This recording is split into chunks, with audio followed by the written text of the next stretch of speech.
Hello friends, स्वागत है आप लोग का एनसीईआरटी जोन में।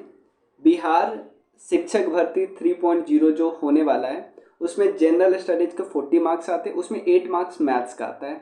और इस मैथ्स को हम सॉल्व करेंगे बिना फार्मूला और बिना ट्रिक्स के। ज़्यादा फार्मूला हमें नहीं पता। देखो, बेसिक फार्मूला पता होना चाहिए। बेसिक फार्मूला मतलब क्या कि आपको क्षेत्रफल का पता होना चाहिए कि क्षेत्रफल बराबर होता है लंबाई गुने चाहे। मैं ज़्यादा नहीं कि एवरेज बराबर कि औसत बराबर क्या होता है कि सारे नंबर का जो योग बटे टोटल कितने नंबर, ये यही बेसिक फार्मूला। मैं ज़्यादा नहीं जो बोल रहा हूँ। और ना ट्रिक्स तो हमें यहाँ पे यूज करना ही नहीं। ट्रिक्स बहुत जगह यूज होता है, बट हमें ये नहीं करना है कि आपको पता होना चाहिए ट्रिक्स। ठीक है। इवन परमुटेशन, कॉम्बिनेशन, प्रोबेबिलिटी, सबके क्वेश्चन लॉजिक से सॉल्व हो जाएंगे, क्योंकि उतना टफ इसमें नहीं आने वाला है क्वेश्चन। अगर आपका स्पेसिफिक मैथ है वो अलग बात है, तो वो तो आप किए होंगे। ये हम सिर्फ 8 क्वेश्चन का बात कर रहे हैं, तो हम इसको बताएंगे कैसे। 5 सेट है मेरे पास, TRE 1 2 का 6 to TRE 1 2 का 11 12 और 9 10 का 4 सेट हुआ, और 6 to 8 का सेकेंड TRE 2।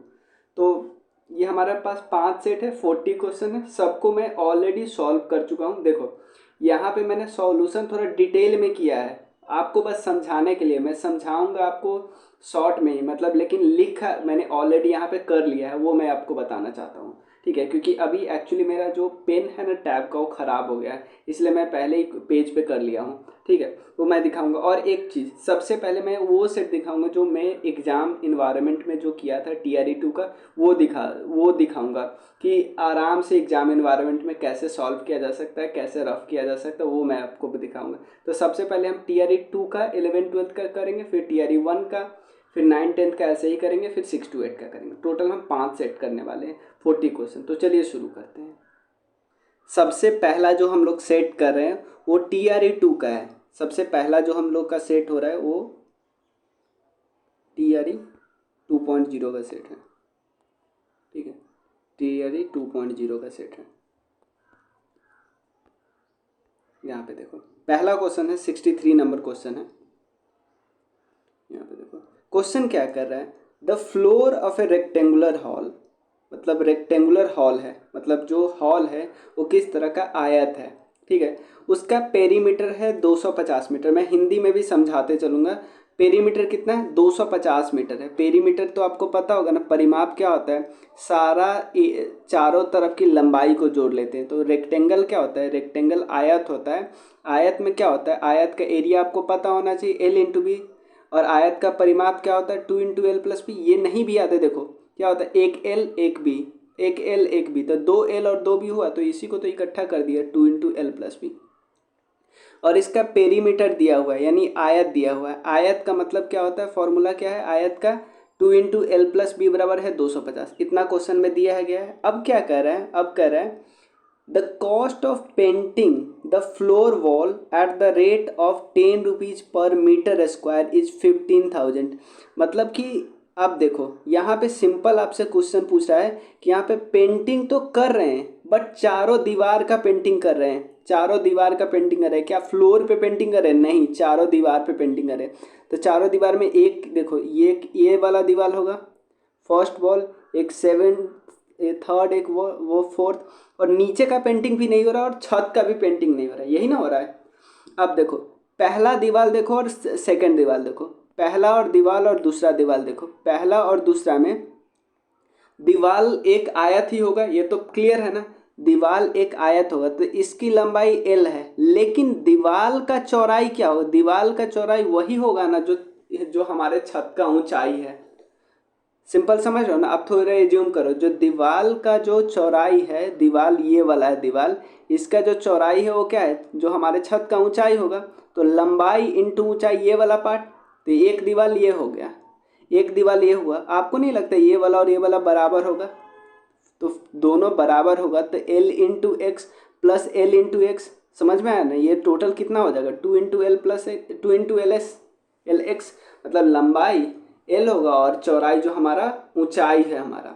सेम ये दीवार, इसका और इसका दोनों का ऊंचाई तो सेम होगा ना, तो इसके लिए लंबाई B होगा और चौड़ाई क्या होगा, X होगा। तो इन दोनों को भी जोड़ देंगे तो ये भी इतना हो गया। अब इन दोनों को इकट्ठा करेंगे तो टोटल एरिया जो कि हमको पेंट कर रहा है वो कितना है, X, इकट्ठा X कॉमन ले लिए, एक्स कॉमन ले लिए, 2 भी कॉमन है तो बीच में एल इंटू बी आ जाएगा, एल प्लस बी आ जाएगा। क्लियर। और पैसा कितना लगता है पर मीटर स्क्वायर पे, आपको 10 रुपया लग रहा है। ठीक है, तो टोटल एरिया हमको पेंट कर रहा है, इतना टोटल एरिया है और एक एरिया एक पे 1 मीटर स्क्वायर पे 10 लग रहा है और टोटल पैसा कितना लग रहा है 15,000 लग रहा है। क्लियर। और अब देखो यहाँ पे आप बोले थे आप ये काटे क्यों नहीं, इसीलिए नहीं काटे कि directly 2 into L plus B को हम उठा के 250 रख देंगे। तो यहाँ पे 250 रख दिए, यहाँ पे 10 रख दिए, जो कि 15,000 में इधर इधर का गुना इधर आता है तो डिवाइड हो जाता है, तो डिवाइड हो जाएगा। डिवाइड होने के बाद आंसर क्या आ जाएगा 6 आ जाएगा। देखो मैंने ऐसे ही किया है, मैंने उस समय यहाँ पे काट दिया था, लेकिन यहाँ पे देखो, यहाँ पे आने पर समझ रहे हो ना, आराम से आपका एग्जाम इन्वायरमेंट में ये सॉल्व हो जाएगा। ठीक है ना। ये मैं सॉल्यूशन भी आपको ग्रुप में डाल दूंगा।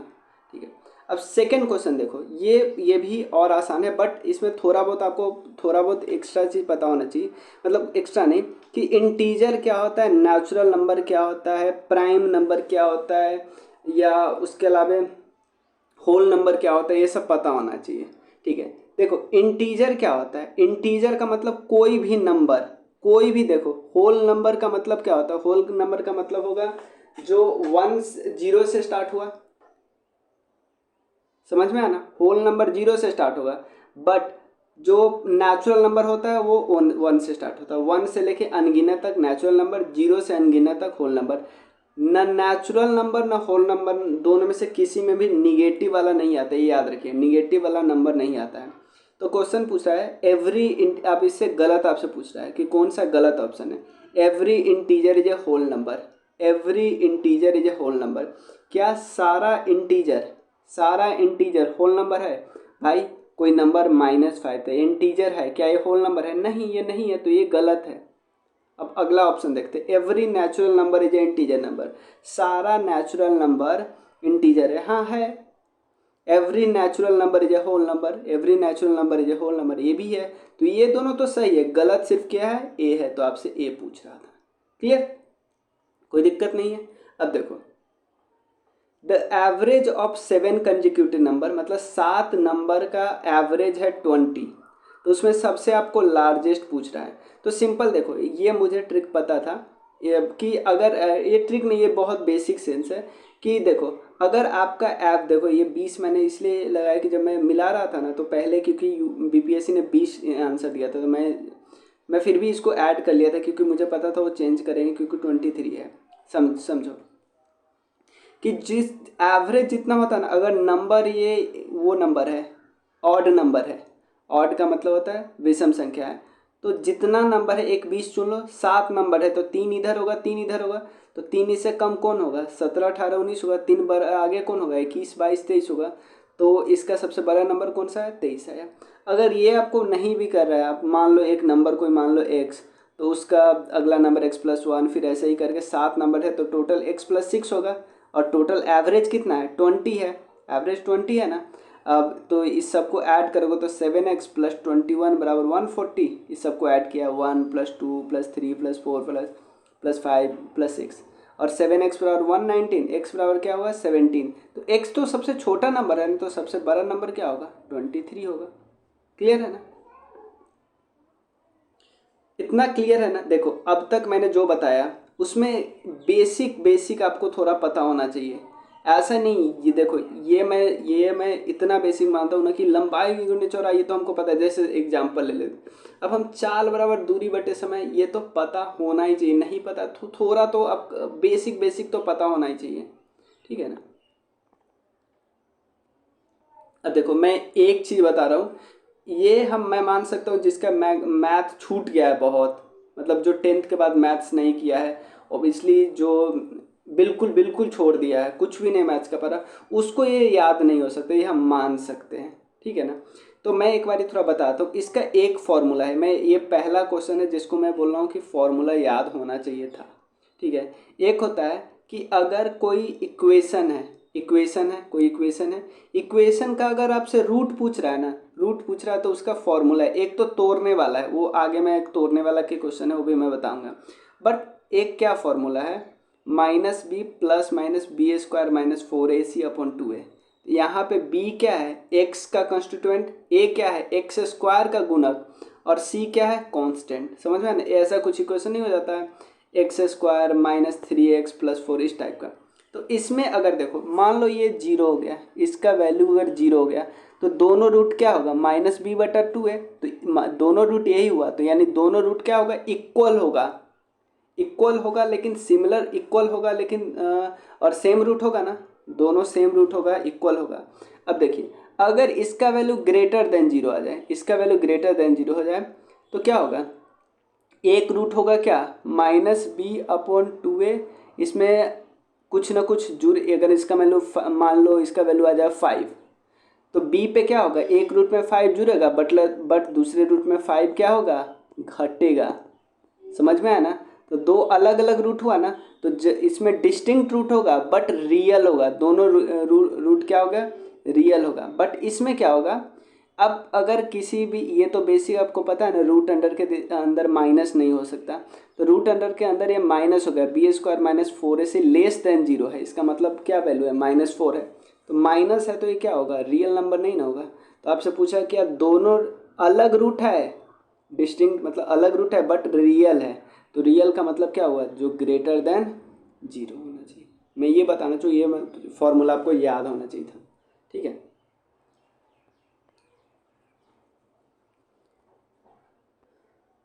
चलो ये देखो टाइम एंड वर्क का ना, टाइम एंड वर्क का मैं एक तरीका बताता हूँ, कुछ नहीं है, सिंपल एक तरीका, वो हर टाइम एंड वर्क में काम कर जाए, हर एक टाइम एंड वर्क में, किसी भी कैसा भी टाइम एंड वर्क में। मैं देखो सिंपल समझो, मोहन कोई काम करता है 25 दिन में और सोहन कोई काम करता है 20 दिन में, ठीक है। और दोनों पहले 5 दिन तो साथ काम करते हैं, उसके बाद मोहन चला गया तो सोहन बचा हुआ काम कितने दिन में करेगा, कुछ नहीं करना है, बस ये समझो कि 25 और 20, ठीक है ना, जो दोनों का दिया होगा ना, जो दोनों का दिया होगा ना, उसको उसका एक, या तो उसका एलसीएम निकाल लो, ठीक है, या कोई एक ऐसा नंबर निकाल लो, वो भी एलसीएम ही होता है, कोई ऐसा नंबर निकाल लो जो जो जिसको 25 भी डिवाइड कर सकता है और 20 भी डिवाइड कर सकता है। तो अगर नंबर हम मान लो 50 लेते हैं, तो क्या उसको 20 डिवाइड कर पाएगा अच्छे से, नहीं। 25 डिवाइड कर पाएगा, हाँ, लेकिन कोई अगर मान लो 100 नंबर ले लेते हैं, उसको दोनों डिवाइड कर देगा। तो अपने मन से कोई काम ले लिए कि भाई इतना काम है, हम अपना मन से ले लिए कि भाई टोटल काम ही है 100 यूनिट, मतलब 100 गो टोकरी बनाना है हमको, कोई दिक्कत, 100 गो टोकरी या कुछ भी 100 यूनिट काम है। तो मोहन उस काम को 25 दिन में करता है और सोहन उस काम को 20 दिन में करता है, तो ज़्यादा तेज कौन हुआ, स्पीड में कौन करता है। देखो मोहन अगर 100 यूनिट काम हमने अपने से लिया है ना, अगर यहाँ पे एक होता 6 और एक होता 8, तो हम इन दोनों का एलसीएम क्या लेते, 24 लेते हैं, ठीक है ना। सिंपल समझ रहे हो ना कि हम कैसे लेना है, एक काम करता है 10 दिन में, दूसरा काम करता है 15 दिन में, तो हम क्या ले लेते, टोटल यूनिट काम कितना लेते, 30 लेते, इसी हिसाब से करना है। एक अगर 12 रहता है, एक अगर 16 रहता है, तो हम क्या लेते हैं, 48 लेते हैं। समझ रहे हो ना कैसे करना है, कि दोनों कटे। तो अब मोहन 100 यूनिट काम 25 दिन में कर रहा है, तो कितना होगा, एक दिन में 4 यूनिट कर रहा है, और सोहन 100 यूनिट 20 दिन में कर रहा है, तो सोहन 5 यूनिट कर रहा है, एक दिन में कर रहा है ना, और दोनों 5 दिन साथ काम करता है, तो ये 4 यूनिट किया, ये 5 यूनिट किया, तो दोनों मिला के कितना कर रहा है एक दिन में, 9 यूनिट। कितने दिन साथ काम किया, 5 दिन, तो 9 बचे 45 यूनिट तो काम कर लिया। अब कितना बचा है भाई, टोटल काम है 100 यूनिट, 45 कर लिया, तो बचा कितना, 55 यूनिट बचा। भाई मोहन चला गया, सोहन को अकेले करना है, सोहन एक दिन में क्या यूनिट कर रहा है, 5 यूनिट, 55 यूनिट बचा है, तो क्या दिन में करेगा, 55/5, 11 दिन में कर लेगा। सिंपल है, ठीक है। चलो ये भी हो जाएगा आराम से।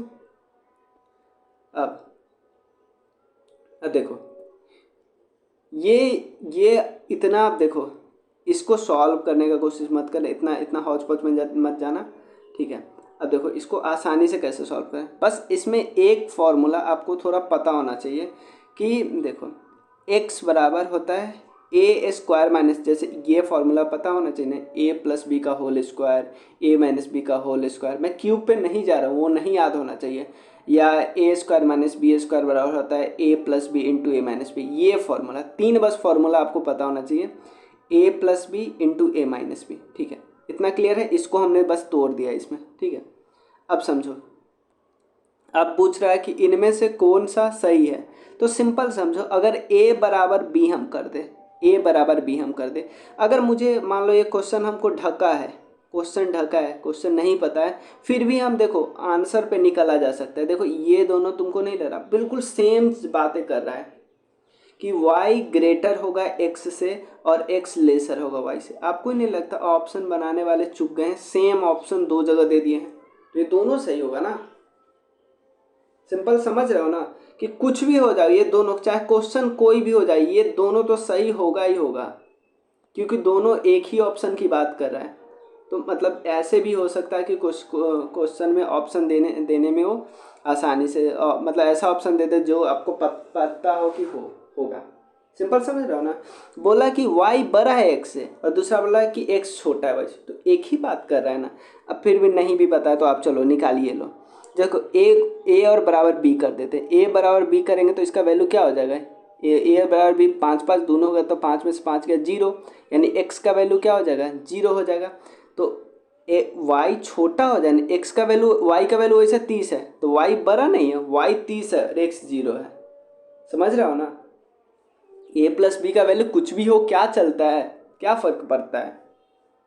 a और b का वैल्यू दोनों 7.5 है तो क्या फ़र्क पड़ता है भाई, वो घटा के 0 कर दिया। समझ रहे हो ना। तो यानी इसमें b भी सही है, c भी सही है, तो इसलिए डी आंसर होगा। ये क्वेश्चन देखो, देखो ये आपको बस लग रहा है कि प्रोबेबिलिटी का क्वेश्चन, ये प्रोबेबिलिटी का क्वेश्चन नहीं है। बस आपको इसमें ये पता होना चाहिए था, जैसे हमें ये पता है ना कि लीप ईयर में कितने दिन होते हैं, नॉन लीप ईयर में कितने दिन होते हैं। जैसे नॉन लीप ईयर है तो उसमें टोटल दिन कितना होंगे, 365, ये तो हमको पता है। तो और ये भी हमको पता है कि एक साल में कितने सप्ताह होते हैं, 52 सप्ताह होते हैं, ये भी हमको पता है। लेकिन 52 सप्ताह के अलावा एक दिन भी होता है, ये भी आपको पता होना चाहिए। नहीं भी पता तो समझो, सप्ताह निकालना होता है तो क्या करते हैं, 365 दिन में 7 से भाग देते हैं, तो ये 52 सप्ताह हुआ और एक दिन हुआ, आया ना 52 सप्ताह। तो आपसे पूछ रहा है कि non leap year selected at random, मतलब कोई भी आप प्रोबेबिलिटी ऑफ कोई भी नॉन लीप ईयर ले लिए, कोई भी नॉन लीप ईयर, तो उसमें 53 गो संडे आए।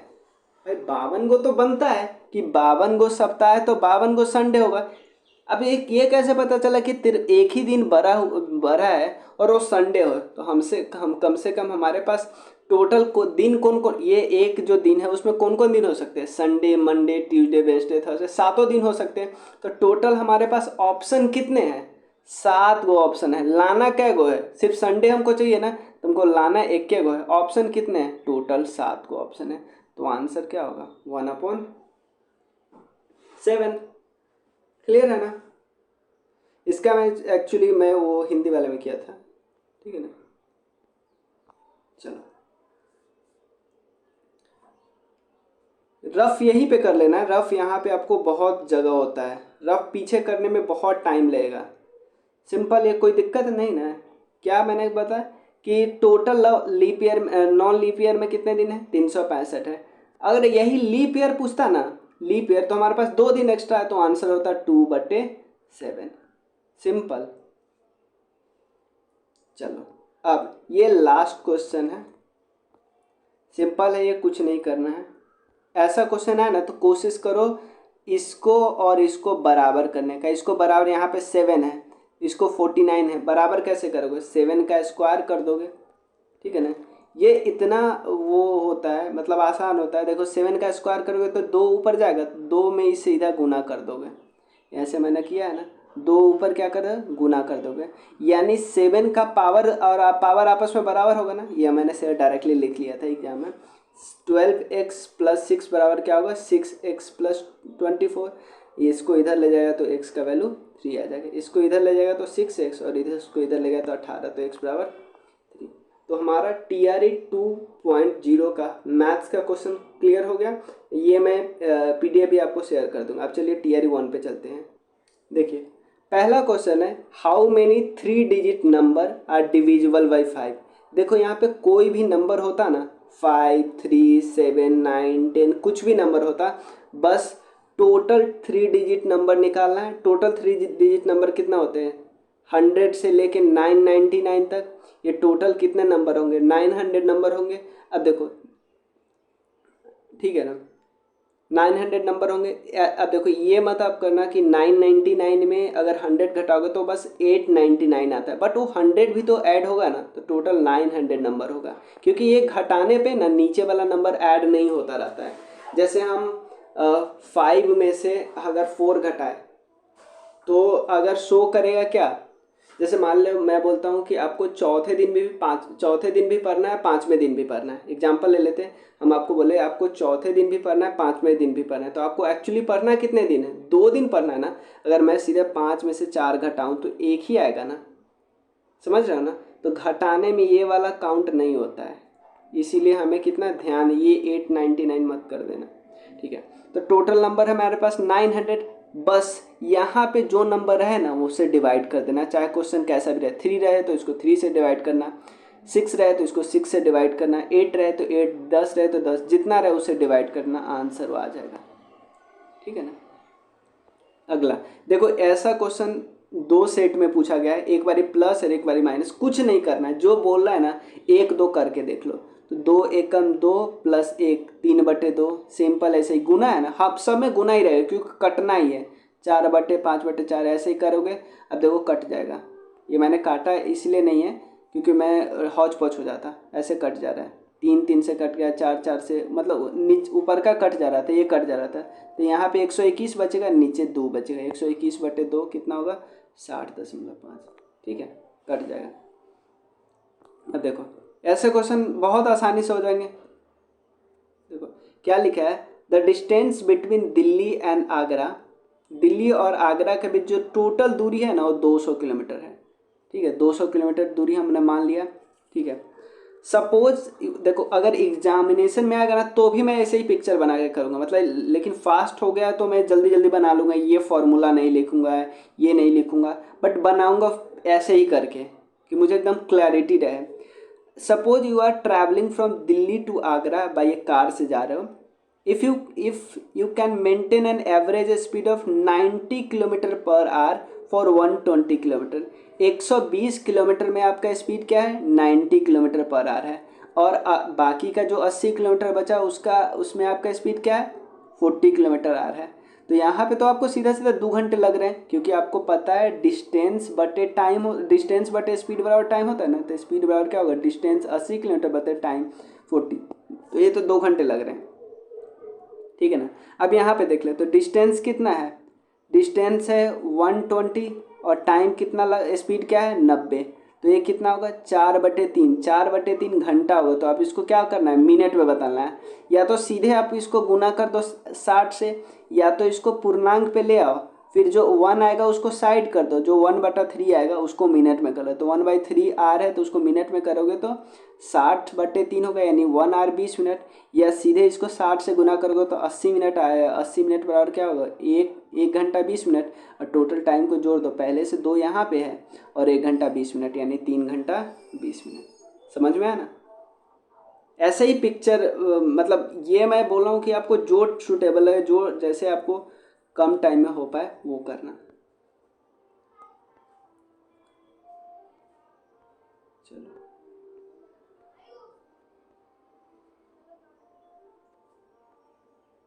देखो, एक फॉर्मूला पहले देखो, ये होता है सेलिंग प्राइस, मतलब जिस प्राइस पे आप बेच रहे हो, मतलब बेच रहे हो, अगर आपको प्रॉफिट होगा तो आप कॉस्ट प्राइस, जो सामान आप बनाए हो, जिस रेट पे बनाए हो उसमें प्रॉफिट जोड़ोगे ना। अगर मान लो 10 रुपया में आप बनाए हो, 1 रुपया और जोड़ रहे हो तो आपका सेलिंग प्राइस 11 होगा ना। तो इसका मतलब आपको प्रॉफिट हुआ, तो प्रॉफिट होता है तो ऐड करते हैं। और हानि हुआ, मतलब 10 में आप बनाए, आपको 9 में बेचना है, तो 1 रुपया हानि होगा ना, तो हानि क्या है, हमेशा घटाया जाएगा।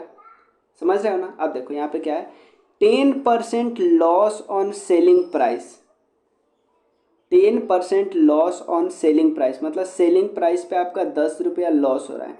यानी सेलिंग प्राइस अगर आपका 10 रुपया है, ठीक है ना, यानी टोटल अगर सेलिंग प्राइस 100 रुपया मान ले, तो 10% उस पर लॉस हो रहा है, तो यानी 1 रुपया लॉस हो रहा है ना। यानी 10/100 करो तो ये क्या हो रहा है, 1/10, यानी सेलिंग प्राइस आपका 10 रुपया मान लो, तो लॉस कितना हुआ, 1 रुपया हुआ।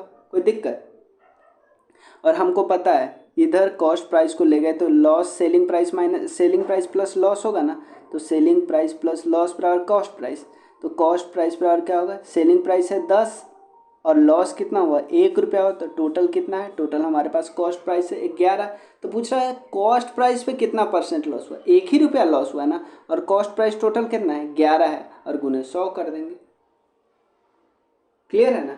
अगर मान लो ये आप नहीं कर पा रहे हो, ठीक है ना, ऐसे क्वेश्चन आप नहीं कर पा रहे हो कि ऐसे ऐसे कैसे, तो ऑप्शन में ढूंढना कोशिश करो कि ऑप्शन में कुछ कुछ निकलेगा। जैसे देखो ये कभी भी जितना परसेंट यहाँ पे दिखाएगा ना उतना परसेंट, मतलब अगर मान लो एग्जांपल ले लेते हैं, हम बोले कि मेरा सैलरी आपके सैलरी से 10% कम है, तो मेरे से आपका सैलरी कितना परसेंट ज़्यादा है, तो इसका आंसर 10% नहीं होगा। मान लो आपका सैलरी है 100 रुपया, तो आपसे मेरा 10% कम है तो मेरा 90, तो मेरे से कितना परसेंट ज़्यादा है, मेरे से अगर 10% आपका ज़्यादा होता तो आपका तो 99 रुपये ही होता ना, कि 90 का 10% 90 रुपया होता ना। तो कभी भी सेम परसेंटेज तो आंसर में नहीं होगा, ठीक है। और यहाँ पे देखो इन दोनों में देखो, इसको अगर सॉल्व करते तो 11 माइनस, क्योंकि देखो दो सिमिलर ऑप्शन है तो बहुत ज़्यादा चांस होता है कि उन दोनों में से ऑप्शन एक आंसर हो। तो यहाँ देखो ये इसका आंसर देखो 11 नवा 99 प्लस 2 101/11, 11 प्लस 1 100/11। तो आपको कौन लगता है ज़्यादा, 101 कहाँ से आया होगा सॉल्व करने पे, तो ये तो कोई चांस ही नहीं ना बनता है। 101 कहाँ से, कोई को मतलब आप गुना भाग करोगे 11 से किसी को, तो 11 में कभी या 10 उसमें 101 तो आएगा ही नहीं ना। अब परसेंटेज 100 थोड़ा ज़्यादा प्रोबेबल लगता है, तो आंसर होगा ए इसका। एक बारी और मैं समझा देता हूँ। देखो आपसे सबसे पहले पूछ रहा हूँ कि सेलिंग प्राइस, जिस प्राइस पे आप बेच रहे हो ना उस पे 10% लॉस हुआ है, तो सेलिंग प्राइस पे 10% लॉस हुआ है, तो अगर मान लेते हैं 100 रुपया में 10% लॉस हुआ है तो 10 रुपये में 1 रुपया लॉस होगा, सिंपल। तो सेलिंग प्राइस 10 है और लॉस हुआ 1 रुपया, और हुआ ना।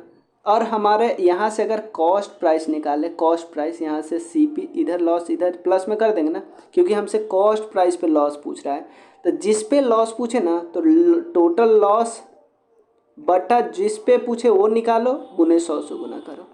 सेलिंग प्राइस पे पूछा था तब ना हम सेलिंग नीचे किए थे। अब देखो तो CP बराबर कितना हो, SP हमको कितना है, सेलिंग प्राइस है 10 रुपया, लॉस कितना है 1 रुपया, तो टोटल 11 रुपया का CP है। तो लॉस CP पे कितना होगा, लॉस तो 1 रुपया है, डिवाइडेड बाई 11 और गुने 100, तो आंसर हो गया। तो अगर नहीं बन रहा है तो थोड़ा ऑप्शन खंगालना को कोशिश किया करो, कुछ ना कुछ निकलता है। अब देखो the pizza boy delivered 2/5 of his pizza in day 1, 3/4 of his pizza on day 2, 9/16 of pizza on day 3। Simple करो, day 1 में 2/5, तो सिंपल कुछ नहीं पूछ रहा है, बोल रहा है भाई इन तीनों फ्रैक्शन में सबसे बड़ा कौन है, सिंपल इन तीनों फ्रैक्शन में सबसे बड़ा कौन है। और फ्रैक्शन को अगर बराबरी तुम आपको करना है ना, कंपेयर करना है, फ्रैक्शन को कंपेयर करना है, कुछ नहीं करो, उसके डिनोमिनेटर को बराबर करने का कोशिश करो। तो 16 4 5 किससे गुना करेंगे कि तीनों बराबर हो जाएगा। तो अगर मान लो इसको 32 बनाने का कोशिश करते हैं, ये भी 32 बन जाएगा, क्या ये 32 बनेगा, 5 नहीं बनेगा। एक ही ऑप्शन है, इसको 80 बनाने का कोशिश करो, तो इसको 80 बनाओगे तो ये भी 80 बन सकता है, ये भी 80 बन सकता है। 80 बनेगा कैसे, खुद सोचो। जैसे इसमें हम 5 वाले में, इसमें 16 में हम किससे गुना करते हैं, 5 से, तो नीचे अगर 5 से गुना करेंगे तो ऊपर भी 5 से गुना। 4 में हम 20 से गुना करते हो, नीचे 20 से तो ऊपर 20 से। 5 में 16 से, नीचे 16 तो ऊपर 16। तो अब देखो क्या आया, ऊपर 32 आया, 60 आया, 45 आया, नीचे तो तीनों बराबर है, तो बड़ा सबसे कौन हुआ, डे 2 वाला ना सबसे बड़ा हुआ। क्लियर। अगला क्वेश्चन देखो,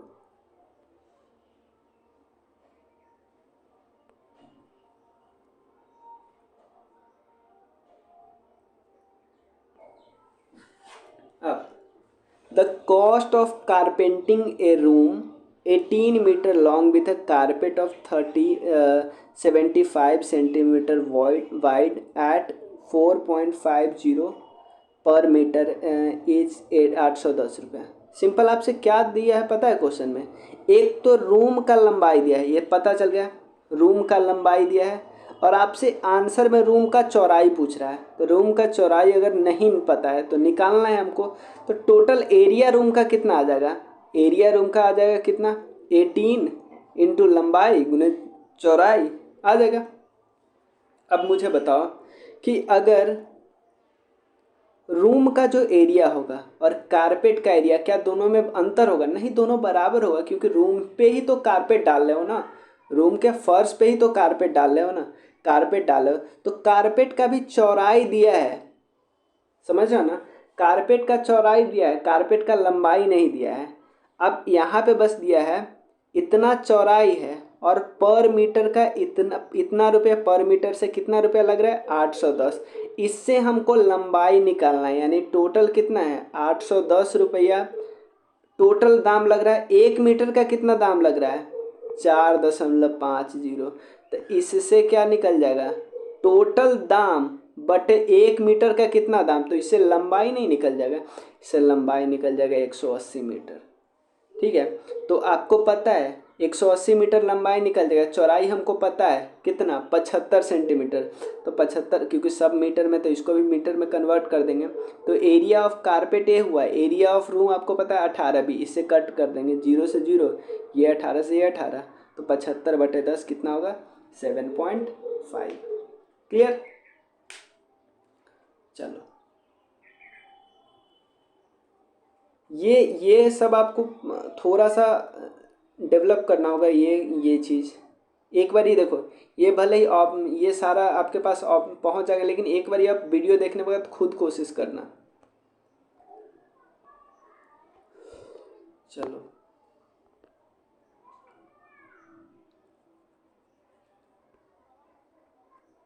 देखो ये 2 तरीके हैं। 2 person A and B complete a task in 15 days, दोनों मिलके 15 दिन में कर लेते हैं।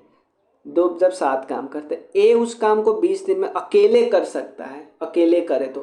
देखो मैं डे, देखो हर पेपर में एक पूछे हुआ है डे वाला, और मैं एक ही बोल रहा हूँ कि कॉमन ले लो। कॉमन 20 और 15 का कॉमन कौन होगा? 30 होगा? नहीं, 60 होगा। तो मान लो टोटल काम ही हमारा 60 यूनिट है। यहाँ पे देखो, यहाँ पे हमने क्या कर लिया, ठीक है, टोटल काम है हमारा 60 यूनिट, और ए बी मिलके उसको कितना यूनिट कर लेते, क्या दिन में कर लेते? 15 दिन में, ए और बी मिलके। तो दोनों मिलके एक दिन में क्या यूनिट काम करे? 4 यूनिट काम कर रहे हैं ना, और ए उस काम को 20 दिन में कर रहा है, यानी ए अकेले काम करता है तो 3 यूनिट काम करता है। तो भाई दोनों मिलके 4 को सामान बना रहे हैं, ए अकेले 3 को सामान बना रहा है। इसका मतलब बी एक दिन में 21 को सामान बना रहा है, और टोटल सामान क्या को बनाना है? 60 को। तो बी को कितना दिन लगेगा? बी को 60 दिन लगेगा। सिंपल है। नहीं तो एक तो हमारा फॉर्मूला है ही कि 1 बटा टोटल अगर आपको निकालना हो तो 1/a का निकाल प्लस 1/b का, ये भी हर जगह अप्लाई हो जाता है। तो दोनों मिलके 15, ए अकेले 20, तो बी का ऐसे ही निकाल लो। तो 1/60 आएगा, 1/b बराबर 1/60, तो बी का कितना होगा? 60। लेकिन मुझे सबसे आसान ये वाला लगता है। ठीक है, सबसे लास्ट क्वेश्चन है। देखो यहाँ पे क्या पूछा है? The sum of numerator and denominator of a fraction is 11, क्योंकि हमको फ्रैक्शन ही पूछ रहा है तो हमको फ्रैक्शन मान लेंगे कि फ्रैक्शन x + y है। तो फ्रैक्शन पता है, तो ये दोनों का सम कितना है? 11 है। पहले में 1 जोड़े, ऊपर वाले को न्यूमरेटर बोलते हैं, नीचे वाले में 2 घटाए तो कितना बन जाता है? 2/3 बन जाता है। तो आप इसको क्रॉस मल्टीप्लिकेशन करोगे ना, 3 से इसमें गुना करोगे और 2 से इसमें गुना करोगे, तो ये क्या आएगा? 3x + 3 बराबर 2y - 4। तो ये नीचे सॉल्व करेंगे तो क्या आएगा? 3x - 2y बराबर -7। अब एक और हमारा क्या था इक्वेशन? x + y बराबर 11। इसको सॉल्व करने का तरीका है, देखो सॉल्व करने का तरीका, अभी इसको -2 को भूल जाओ, ठीक है। अब मान लो इन कैसे भी कैसे करके इन दोनों का आपस में कुछ घटाना जोड़ना करके कैसे ना कैसे कट जाए। अगर मान लो इन दोनों को जोड़ रहे हैं तो 3x और x 4x जुड़ जाएगा। लेकिन देखो निकालने के लिए क्या है, अगर ये आपस में कट जाते हैं तो हमको x सिर्फ पहले निकाल लेंगे फिर y निकाल लेंगे। तो एक बारी y को हम क्या करें, इस वाले इक्वेशन को हम 2 से गुना कर देंगे। 2 से गुना करेंगे तो ये क्या हो जाएगा, x के जगह पे 2x हो जाएगा, y के जगह पे 2y हो जाएगा, और 2y काट देंगे।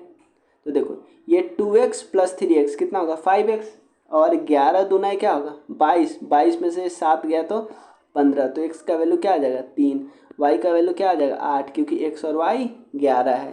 तो आंसर क्या आ जाएगा x बटा y।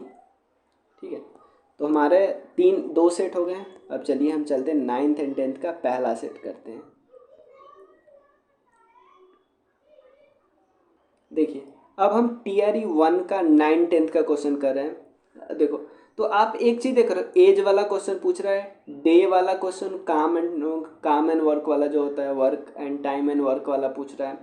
ठीक है, और डिस्टेंस और स्पीड वाला भी पूछ रहा है। कई क्वेश्चन आ गया। 10 साल पहले 10 year ago ratio of ages of Ramesh and Rajiv is equal to 1/3। हम मान लेंगे रमेश का x और राजीव का y मान लेंगे। तो 10 साल पहले दोनों का रेशियो क्या था 1:3। तो 10 पहले घट, क्योंकि ये दोनों हम माने हैं ना, ये दोनों हम प्रेजेंट एज माने अभी का, तो 10 घटाएंगे इसमें से भी, 10 घटाएंगे इसमें से भी, तो क्या आता है 1/3 आता है। ये तो कोई दिक्कत नहीं। तो इसको सॉल्व करने पे, इधर उधर ले जाने पे, क्रॉस मल्टीप्लिकेशन किया है ना, तो आ गया 3x माइनस वाई बराबर 20 आ गया। पहला इक्वेशन ये आ गया। दूसरा क्या है, 5 साल बाद रेशियो 2:3 आ जाती है। तो 5 साल जोड़े इसमें भी तो आ गया 2:3।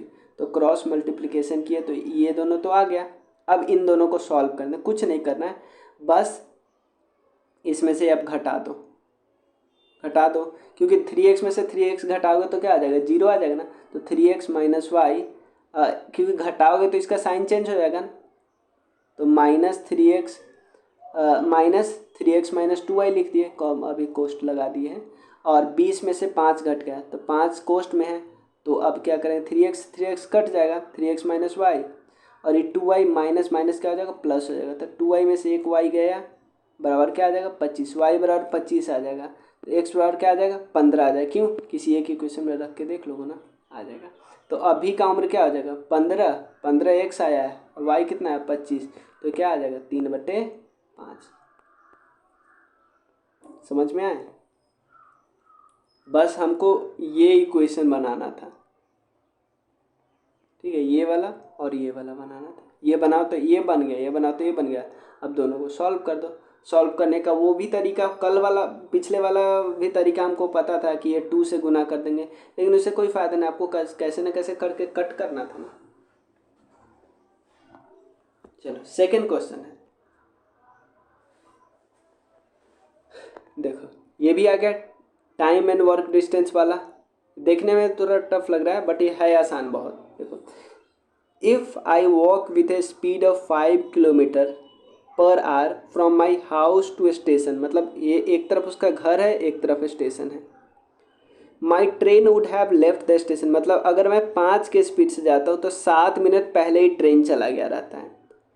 But if I walk with speed, लेकिन 6 के स्पीड से जाता हूँ तो मैं पहुँच जाता हूँ उसके बाद 5 मिनट में ट्रेन जाती है। तो मतलब कि अगर 5 के स्पीड से गए तो ट्रेन गए हुए 7 मिनट हो जाता है, और अगर 6 के स्पीड से जाता हूँ तो ट्रेन मेरे जाने के 5 मिनट बाद जाती है। ठीक है, तो accordingly what is the distance पूछ रहा है, घर से दूरी क्या है। देखो मेरा तरीका ये है कि मैं इसमें पिक्चर बनाता हूँ। ठीक है, तो सबसे पहले मान लेता हूँ कि डिस्टेंस घर से जाने में x लगता होगा और टाइम t लगता होगा। ठीक है, तो अगर अब लेकिन चाहे ये केस से जाए डिस्टेंस तो बराबर रहेगा ना। मैं ये बस ये 2 ऑप्शन के लिए बताया हूँ कि एक हमारे पास ये ऑप्शन है, एक ये मत समझना कि अलग अलग रास्ता से ज़्यादा अलग रास्ते से, कोई ऐसा दिया ही नहीं है क्वेश्चन में। ठीक है ना, तो दोनों को यहाँ से यहाँ जाने में दोनों तरीके से दूरी समान लग रहे हैं, यानी ये वाला दूरी और ये वाला दूरी हमेशा बराबर होगा। तो यही करना है, दोनों को बराबर कर देना है। कैसे बराबर करोगे, तो दूरी का मतलब क्या होगा स्पीड गुने टाइम। अब बोलोगे अब टाइम में आपने 7/60 कैसे कर दिया। यहाँ पे अगर हमारे पास टाइम वैसे क्या टी नॉर्मल टी लग रहा था, अगर इस टी में 7 मिनट और हम जोड़ देते ना तो हम टाइम पे पहुँच जाते, यही ना। तो 7 मिनट जोड़ना का मतलब क्या 7/60, यानी इसको घंटा में कन्वर्ट करें क्योंकि सब किलोमीटर में ही है।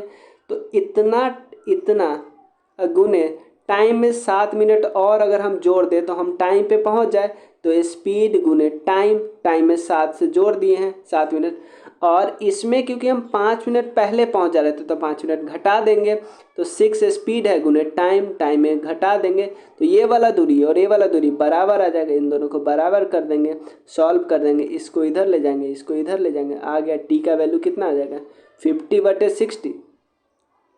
तो टी का वैल्यू रख देंगे हम किसी एक इक्वेशन में, इस इक्वेशन में लिख रख देंगे, टी का वैल्यू जैसे ही रखेंगे तो एक्स का वैल्यू आ जाएगा, एक्स का वैल्यू आ जाएगा, कितना आ जाएगा 6 किलोमीटर। टी का वैल्यू कितना रखेंगे, इससे आसान आसान फॉर्मूला से भी बनता है, लेकिन मैं एक प्रोसेस लेके चलता हूँ कि हाँ मैं तो ऐसे ही करूँगा, ठीक है ना।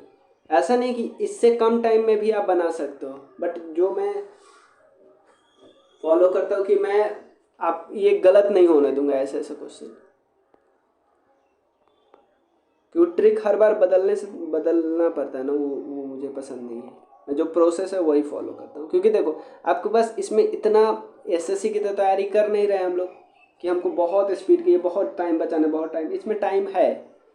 चलो अब सिंपल है, देखो average monthly income of P and Q का एवरेज मंथली इनकम कितना है, दोनों का मिला के है 50/50, एवरेज है, तो इसको टोटल करेंगे तो कितना होगा 10,100 होगा। सेम क्यू एन आर का, पी एन आर का ऐसे ही सबका आ गया। अब देखो हमको इसमें से निकालना बस पी का है, पी का निकालने का एक तरीका था कि हम कैसे न कैसे करके पहले एक में से दो घटा दें, एक में से दो घटा देंगे तो पी में से, अब एक में एक और दो क्यों चुने, क्योंकि हमारे ये पी आर आ जाता, पी आर ए आ जाता और क्यू माइन कट जाता, तो पी माइनस आर करेंगे तो इसमें से ये घटाएं तो कितना आएगा -2400 आएगा, और फिर इन दोनों को सॉल्व कर देंगे तो आर आर कट जाएगा, 2p बराबर 8000, तो p बराबर 4000। समझ में आया ना। मतलब पहले हमने क्या किया, कैसे न कैसे करके हमारे पास last equation p plus r था ना, हमने देख लिया। अब सोचने लगे कि इसमें से हम कैसे न कैसे करके p और r के बीच रिलेशन ही बना ले, क्योंकि हम x y दो इक्वेशन, दो अननोन होता था x और y, और दो इक्वेशन होता था तो हम सॉल्व कर लेते थे ना, तो हम दो इक्वेशन ला के दो सॉल्व कर लिए। पहले इन दोनों को घटाए हैं तो p में से r घटा तो q वाला तो कट गया, तो p में से r घटा, यहाँ पे p माइनस आर हुआ तो ये भी माइनस होगा, तो ये भी माइनस होने पे इतना आया, ठीक है। और फिर जब इन दोनों को सॉल्व कर लिए, एक इक्वेशन नया आया ना, इस नया इक्वेशन को बस यहाँ पे बैठा दिए, ये तो थर्ड वाला पहले से था, ये नए इक्वेशन को दोनों को जोड़ दिए। अब देखो अगला है, if 30% of p is added to 40% of q it becomes 80% of the q। ये बहुत आसान क्वेश्चन था कि 30% ऑफ p में 40% ऑफ q जोड़े तो 80% ऑफ q हो जाता है, यानी 30% ऑफ p, ये इधर सीधा जाएगा माइनस, यानी हम p का 30% और 40 का q का 40%, ये दोनों बराबर है ना, क्योंकि ये इधर जाएगा तो माइनस होगा, यानी 3p बराबर 4q, कट कर देंगे क्योंकि 30/100 और इधर 40/100, तो 100 से 100 कट के एक जीरो से एक जीरो कट जाता है, 3p बराबर 4q। और आपसे यहाँ पे क्या पूछ रहे हैं, बहुत इंपॉर्टेंट है, यहाँ ध्यान दो, क्या पूछ रहा है कि what is the percentage of q with respect to p, तो यानी ऊपर हमको q चाहिए, नीचे p चाहिए, तो p यहाँ से कैसे निकालेंगे, p यहाँ से क्या निकालेंगे, यहाँ से 3 इधर भाग दे देंगे, तो p के जगह पे क्या लिख देंगे 4q/3, तो 3 है तो 3 ऊपर चल जाएगा, q से कट जाएगा, 3/4 और गुने 100 परसेंटेज निकालना है, तो यहाँ 4×25 से ये 100, 25 दिए 75। समझ में आया ना। तो यार पेन का इशू है, वो आ जाएगा कुछ दिन में, दूर है ना तो बहुत देरी से आता है, ठीक है। चलो अगला क्वेश्चन है, the sum of money is to be distributed among 4 लोगों में 5:2:4:3 इतना रुपया दिया जाता है। सी अगर देखो सी को अगर 1000 ज़्यादा मिलता है डी से, तो बी का शेयर कितना हो, सिंपल है यार। देखो सी और डी में कितना अंतर है, कितना रेशियो का अंतर है, एक रेशियो का अंतर है, तो 1000 ज़्यादा मिला, तो बी के पास कितना रेशियो है, 2 रेशियो है, तो बी के पास 2000 मिलेगा। एक रेशियो का अंतर है। अगर मान लो यहाँ पे पूछता, सिंपल अगर ऐसा पूछता कि इसमें ए और बी में पूछता कि 1500 का अंतर है, एग्जाम्पल ले ले, ए और बी में 1500 का अंतर है, यानी 3 रेशियो में कितना अंतर है, 1500 का अंतर है, तो एक रेशियो में कितना होगा, 1500/3 यानी 500 का अंतर होता। सिंपल, एक रेशियो मतलब 500, और तब हमसे बी का पूछता है, तो बी का कितना होता है, 2 रेशियो है, तो 500 का मतलब एक रेशियो, तो 2 रेशियो का मतलब 500 × 2 1000। तो ये ऐसा नहीं है कि ये चीज़ सिर्फ एक क्वेश्चन पे लागू हुआ, ये हर क्वेश्चन पे लागू होगा। समझ में है ना? चलो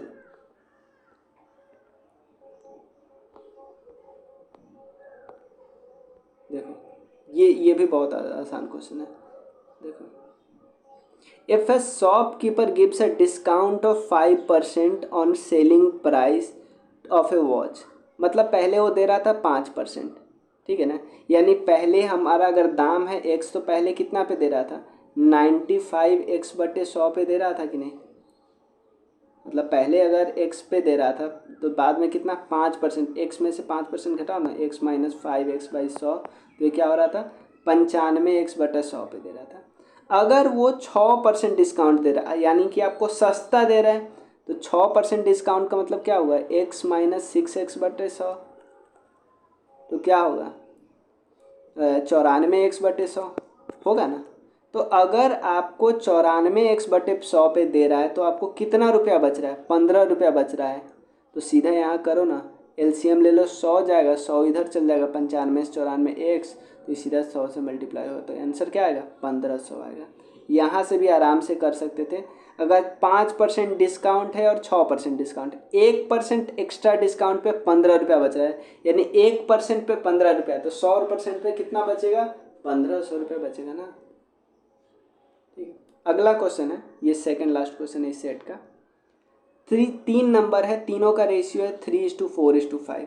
सिंपल, अगर आपसे पूछ रहा है कि the total of largest and smallest number, सबसे छोटका है 3x, सबसे बड़ा है 5x, इन दोनों को जोड़ते हैं, तो एक तो थर्ड नंबर है 4x + 52 के बराबर आता है, तो यहाँ से x नहीं निकालेंगे, यहाँ से x निकालेंगे तो 13 आएगा। तो आपसे पूछ रहा है सबसे छोटा नंबर कितना x है, 3x है, तो 13 दिया 39 आंसर होगा।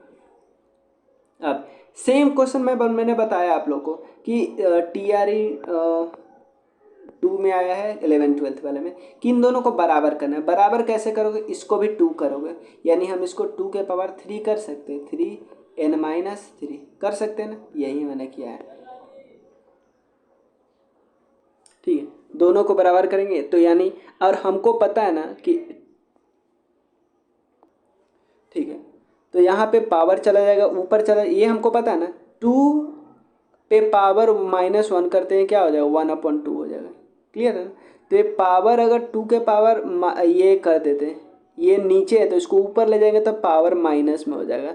तो ये और ये बराबर बताए थे, पावर क्या हो जाएगा, ये इक्वल हो जाएगा, माइनस करेंगे तो -9 हो जाएगा, तो यहाँ नहीं, n का वैल्यू क्या आ जाएगा, 2 आ जाएगा। ठीक है,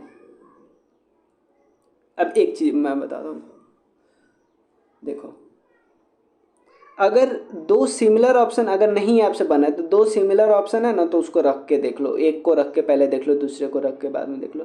जैसे यहाँ पे रख के भी देखोगे ना, तो 2 के पावर क्या आ रहा है, 2 × 2 4, 4 में से गया 3, तो यानी 8 है वैल्यू आएगा। यहाँ पे 1/8 के पावर 2 - 3, यानी 1/8 के पावर -1 आ रहा है, तो ये माइनस है तो ऊपर जाएगा तो 8 हो जाएगा, तो 8 = 8 हो जाएगा। क्लियर, चलिए